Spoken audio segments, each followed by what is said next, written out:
Hilliard. I got so much motherfucking design on right now. Break it down, bring it back, make it clap. I got 3 old thoughts, new block, wear that thing. Bitches on my line, and you know. Assalamualaikum warahmatullahi wabarakatuh. Perkenalkan, nama saya Wulandari dengan NIM 22042344. Baiklah, saya akan membuat video tugas sistem hukum Indonesia yang membahas tentang mengidentifikasi dan menganalisis sengketa hukum serta reformasi hukum di Indonesia. Baiklah, yang pertama kita akan membahas sengketa hukum, litigasi, dan non-litigasi. Oke, penyelesaian sengketa bisa dilaksanakan melalui proses litigasi maupun proses non-litigasi. Penyelesaian sengketa melalui proses litigasi merupakan proses penyelesaian sengketa melalui pengadilan. Sedangkan penyesuaian melalui non-litigasi merupakan proses penyelesaian sengketa yang dilakukan di luar persidangan atau sering disebut dengan alternatif penyelesaian sengketa. Oke, selanjutnya yaitu hukum acara dan macam-macamnya. Apa itu hukum acara? Hukum acara adalah rangkaian aturan yang mengatur tata cara mengajukan suatu perkara ke suatu badan peradilan atau pengadilan, serta cara-cara hakim memberikan putusan. Hukum acara mengatur cabang-cabang hukum yang umum, seperti hukum acara pidana dan perdata.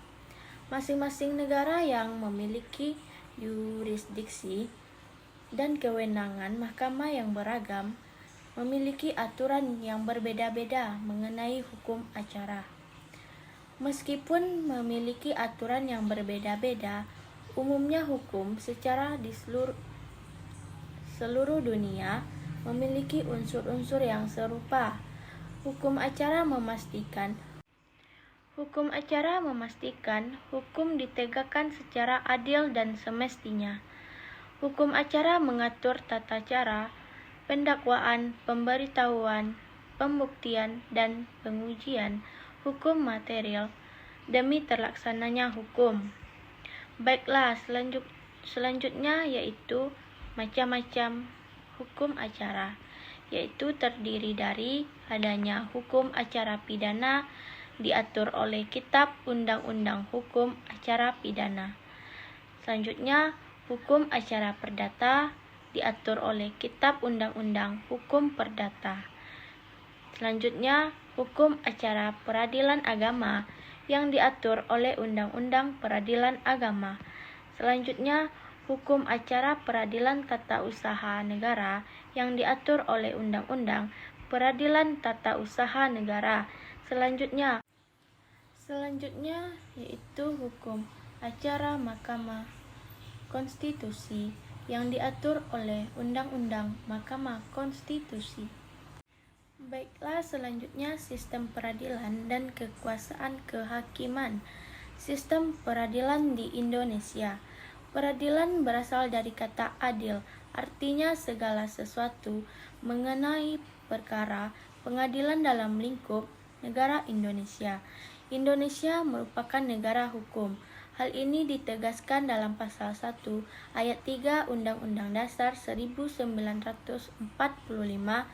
Perubahan keempat disebutkan bahwa negara Indonesia adalah negara hukum. Ketentuan pasal tersebut merupakan landasan konstitusional bahwa Indonesia adalah negara yang berdasarkan atas hukum. Hukum ditempatkan sebagai satu-satunya aturan main dalam kehidupan bermasyarakat, berbangsa, dan bernegara. Penegakan hukum di Indonesia tidak terlepas dari sistem peradilan. Sistem peradilan di Indonesia adalah keseluruhan perkara pengadilan dalam suatu negara yang sama lain berbeda tetapi saling berkaitan atau berhubungan, sehingga terbentuk suatu mekanisme dan dapat diterapkan secara konsisten. Dalam sistem peradilan di Indonesia, ada beberapa unsur pihak yang terlibat di dalamnya, yaitu antara lain: 1. Penyidik.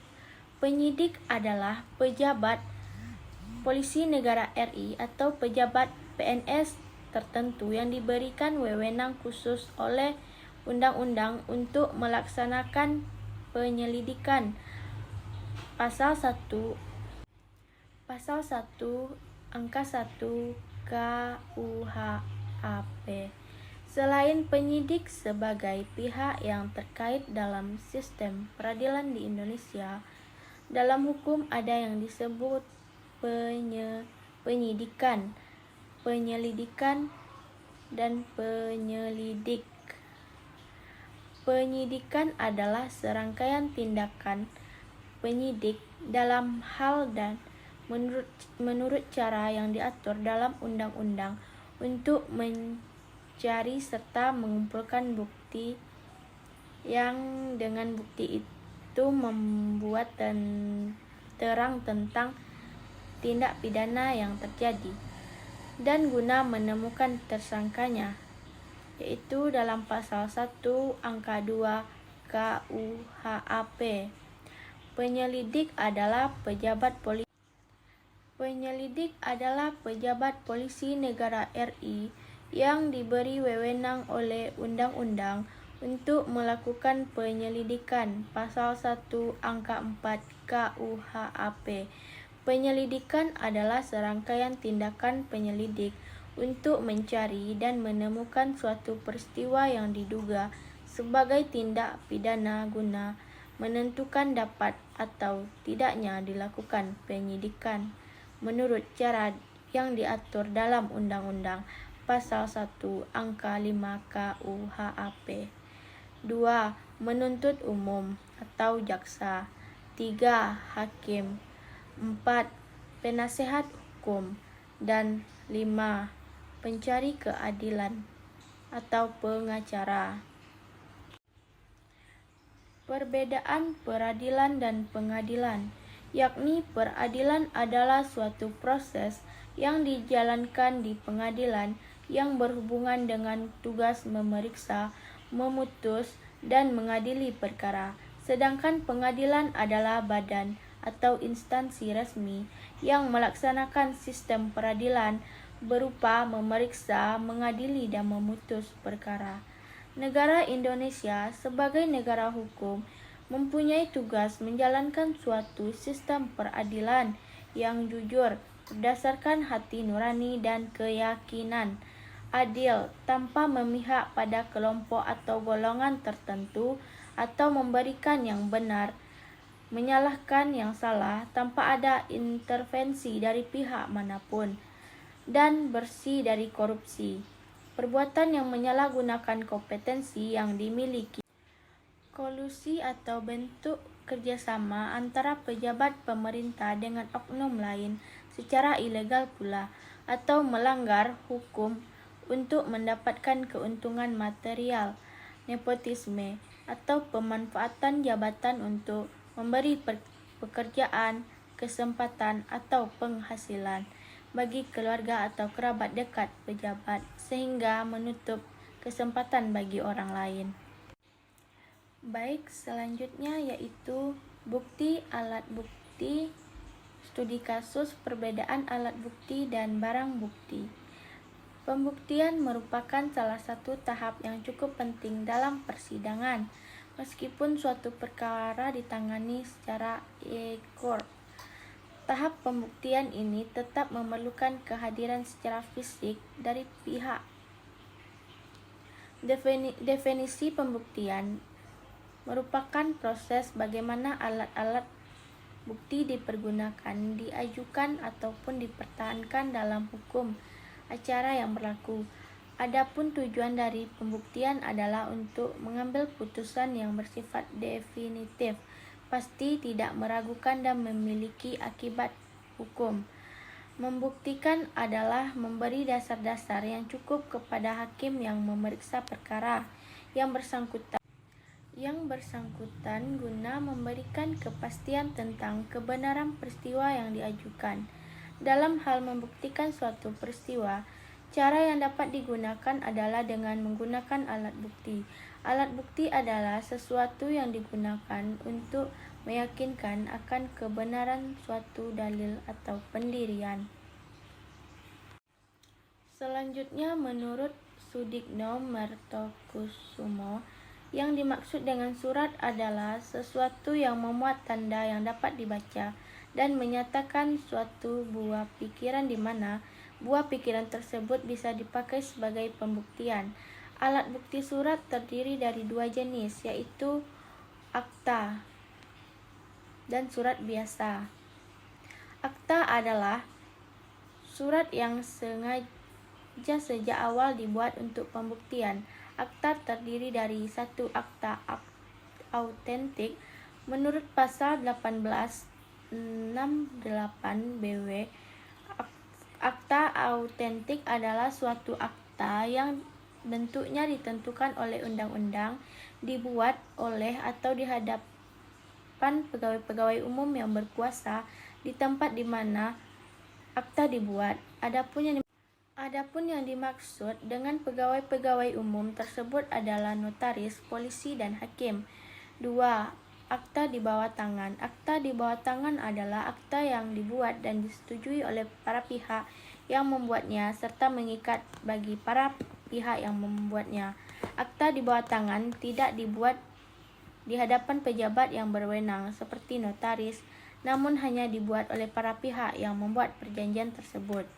B. Surat biasa. Surat biasa merupakan bukti surat yang awalnya tidak diperuntukkan untuk dijadikan bukti. Namun jika di suatu hari alat bukti surat tersebut bisa membuktikan suatu perkara di pengadilan, maka alat bukti surat tersebut bisa dipergunakan sebagai pembuktian. Selanjutnya, barang bukti merupakan salah satu hal yang dibutuhkan pada saat penyidik sebuah kasus. Barang bukti tersebut akan digunakan sebagai pertimbangan apakah bisa memberatkan atau meringankan pelaku dalam melakukan tindakannya. Namun, apa perbedaan barang bukti dan alat bukti? Alat bukti adalah jika menurut pasal 184 ayat 1 KUHP, alat bukti yang sah menurut KUHP adalah keterangan ahli, keterangan saksi, petunjuk, surat, dan keterangan terdakwa. Jika dalam sistem pembuktian hukum pidana yang menggunakan stelsel negatif, Weltelik, alat bukti yang sah menurut undang-undang layang bisa digunakan sebagai pembuktian. Jadi bisa dikatakan selain alat tersebut tidak bisa digunakan sebagai alat bukti. Barang bukti adalah dalam KUHP tidak disebutkan dengan jelas mengenai maksud barang bukti. Akan tetapi jika berdasarkan pasal 39 ayat 1 KUHP mengatakan mengenai apa saja yang bisa disita seperti benda yang digunakan untuk menghalangi penyelidikan pidana, tagihan tersangka, atau benda yang sebagian atau seluruhnya diduga didapatkan dari tindak pidana, benda yang sudah digunakan secara langsung untuk melakukan tindak pidana atau untuk mempersiapkannya, benda lainnya yang secara langsung memiliki hubungan dengan tindak pidana yang sudah dilakukan, benda yang memang secara khusus digunakan untuk melakukan tindak pidana. Oke, selanjutnya yaitu perbedaan barang bukti dan alat bukti. Perbedaan barang bukti dan alat bukti merujuk pada barang bukti yang digunakan dalam kejahatan tindak pidana. Barang bukti sendiri juga menjadi hasil dari adanya tindak pidana yang dilakukan. Barang bukti juga berguna sebagai suatu keterangan dalam membantu penyelidikan tindak pidana.